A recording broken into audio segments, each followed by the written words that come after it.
우리는 지금 열등감 콤플렉스에 대한 치유에 대해서 살펴보고 있습니다. 맥스웰 몰츠라고 하는 사람은 현대인의 95%가 열등감에 사로잡혀 살고 있다고 말합니다. 단지 5%의 사람도 정도의 차이는 있으나 열등감에서 무관하지 않다고 말합니다. 즉 어느 누구도 열등감에서 자유롭지 못하다는 것입니다. 열등감이라는 말을 처음 사용하고 열등감에 대해서 깊이 연구한 아들러라고 하는 사람은 열등감이 반드시 나쁜 것은 아니라고 말합니다. 열등감은 긍정적으로 처리하면 성장의 원천이 된다고 말합니다. 문제는 열등감 콤플렉스라는 것입니다. 학력이 낮으니까 다른 사람보다 더 노력해야지 라고 생각하면 열등감이 바람직하게 발현되는 것입니다. 그렇지만 학력 때문에 매사에 무시당한다고 생각하면 이것은 열등감 콤플렉스에 걸린 것입니다. 승진 시험에 떨어진 것도, 남이 알아주지 않는 것도, 애인에게 버림받은 것도 학력 때문이라고 생각하면 열등감 콤플렉스에 사로잡혀 살고 있는 것입니다. 그렇다면 하나님은 어떻게 우리의 삶을 병들게 하는 열등감 콤플렉스를 치유하십니까? 지난 시간에 먼저 살펴본 것은 하나님을 만나야 열등감 콤플렉스는 근원적으로 치유된다고 말씀드렸습니다. 오늘 두 번째로 살펴볼 것은 하나님은 능력 부족에 의한 열등감 콤플렉스에 빠진 자에게 하나님은 능력을 주어 치유시켜 주십니다. 본문 13절을 보시면 모세가 하나님께 아뢰되 내가 이스라엘 자손에게 가서 이르기를 너희의 조상의 하나님이 나를 너희에게 보내셨다 하면 그들이 내게 묻기를 그의 이름이 무엇이냐 하리니 내가 무엇이라고 그들에게 말하리까? 라고 말씀합니다. 그때 하나님이 무엇이라고 말씀합니까? 본문 14절을 보시면 하나님이 모세에게 이르시되 나는 스스로 있는 자이니라. 또 이르시되 너는 이스라엘 자손에게 이같이 이르기를 스스로 있는 자가 나를 너희에게 보내셨다 하라 라고 말씀합니다. 하나님이 우주의 주인이라는 말입니다. 하나님이 우리 인생의 주인이라는 말입니다. 하나님이 함께 하실 뿐만 아니라 필요한 것을 공급해 주시겠다는 것입니다. 전능한 하나님, 창조자 하나님, 치유자 하나님이 함께하여 모든 자원을 공급해 주시겠다는 것입니다.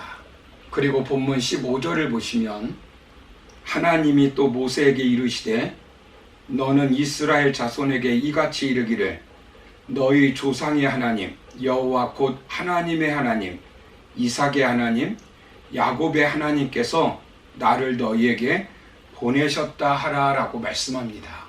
과거 하나님이 함께 하셨던 조상을 예로 들어서 실증해 주시는 것입니다. 장로들에게 내가 너희를 돌보아 너희가 애굽에서 당한 일을 확실히 보았노라 라고 말하라고 말합니다. 능력의 하나님이 보증해 주시겠다는 것입니다. 반드시 약속의 땅으로 올라가게 만들어 주시겠다는 것입니다. 그들을 해방시킬 과정을 다 말씀해 주십니다. 요지는 무엇입니까? 하나님이 주도적으로 이스라엘을 해방시킬 것이니 너는 심부름만 하라는 것입니다. 하나님이 능력을 주실 것이니 너는 순종만 하라는 것입니다. 그때 열등감 콤플렉스에 빠져있는 모세는 무엇이라고 말합니까? 출애굽기 4장 1절을 보시면 모세가 대답하여 이르되 그러나 그들이 나를 믿지 아니하며 내 말을 듣지 아니하고 이르기를 여호와께서 네게 나타나지 아니하셨다 하리이다 라고 말씀합니다. 바로뿐만 아니라 백성들까지 자신을 인정하지 않고 거부할 것이라는 것입니다. 모세는 계속 자신의 능력과 실패 경험에 근거하여 민족 해방을 위해서 나서지 못하겠다는 것입니다. 열등감 콤플렉스에 빠지면 갖가지 합리화를 시키고 핑계를 댑니다. 4장 10절을 보시면 모세가 여호와께 아뢰되 오 주여 나는 본래 말을 잘하지 못하는 자니이다. 주께서 주의 종에게 명령하신 후에도 역시 그러하니 나는 입이 뻣뻣하고 혀가 둔한 자니이다 라고 말합니다. 무력감에 빠져 있는 것입니다. 자기 능력을 비교하여 과소평가하는 것입니다. 자기는 능력이 없다는 것입니다. 그는 본래 말 못하는 사람이 아닙니다. 사도행전 7장 22절을 보시면 모세가 애굽 사람의 모든 지혜를 배워 그의 말과 하는 일들이 능하더라 라고 말합니다. 자신을 과소평가하는 것입니다. 열등감 콤플렉스 노예에 빠져버린 것입니다. 찾을 수 있는 이유 다 찾아서 거절합니다. 4장 13절을 보시면 보낼 만한 자를 보내소서라고 말합니다. 자신감이 없는 것입니다. 그때 하나님이 무엇이라고 말씀합니까? 4장 11절 12절을 보시면 여호와께서 그에게 이르시되 누가 사람의 입을 지었느냐 누가 말 못하는 자나 못 듣는 자나 눈 밝은 자나 맹인이 되게 하였느냐 나 여호와가 아니냐 이제 가라 내가 네 입과 함께 있어서 할 말을 가르치리라 라고 말씀합니다. 하나님이 그에게 능력을 주신다는 것입니다. 지금 내게 무엇이 있느냐 내가 가지고 있는 실력이 무엇이냐 나의 환경이 무엇이냐보다 더 중요한 것은 나를 쓰시는 분이 누구냐는 것입니다. 하나님이 쓰시니까 모세의 지팡이가 홍해를 가르고 반석에서 물을 내는 것입니다. 기드온의 300용사가 수많은 적을 물리치는 것입니다. 다윗의 물매와 돌이 골리앗을 무너뜨린 것입니다. 부족하고 연약하지만 하나님이 쓰시겠다는 것입니다.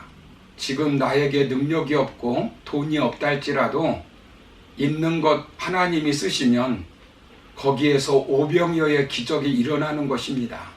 마가복음 9장 23절을 보시면 예수께서 이르시되 할 수 있거든이 무슨 말이냐 믿는 자에게는 능히 하지 못할 일이 없느니라 하시니 라고 말씀합니다.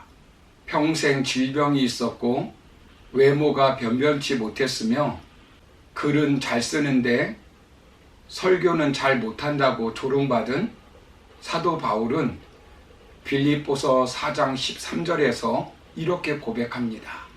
내게 능력 주시는 자 안에서 내가 모든 것을 할 수 있느니라. 그는 여러 가지 부족한 점이 있었지만 하나님의 능력으로 당시 세계 선교를 감당하였습니다. 우리는 자신의 능력을 과소평가하며 비하하지 말아야 합니다. 자신의 능력과 상태를 보며 자기 모멸이나 자기 정죄에 빠지지 말아야 합니다. 열등감은 하나님 없는 인간의 자기 가치 상실입니다. 사람들은 자신이 능력이 없다고 공부를 못한다고 실력이 없다고 다른 사람보다 머리가 둔하다고 열등감에 사로잡혀 아무것도 할 수 없다고 말합니다.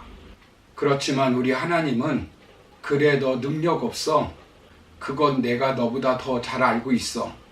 그러나 내가 너를 쓰는 것은 그렇기 때문에 쓰는 것이야. 능력 있는 내가 너와 함께 있어. 너를 통하여 나의 일을 할 것이야 라고 말씀합니다. 능력의 하나님이 우리와 함께 하시면서 능력을 주어 우리를 사용하십니다.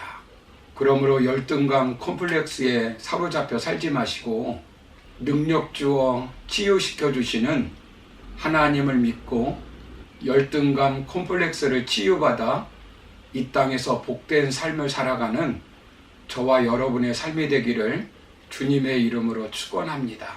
감사합니다.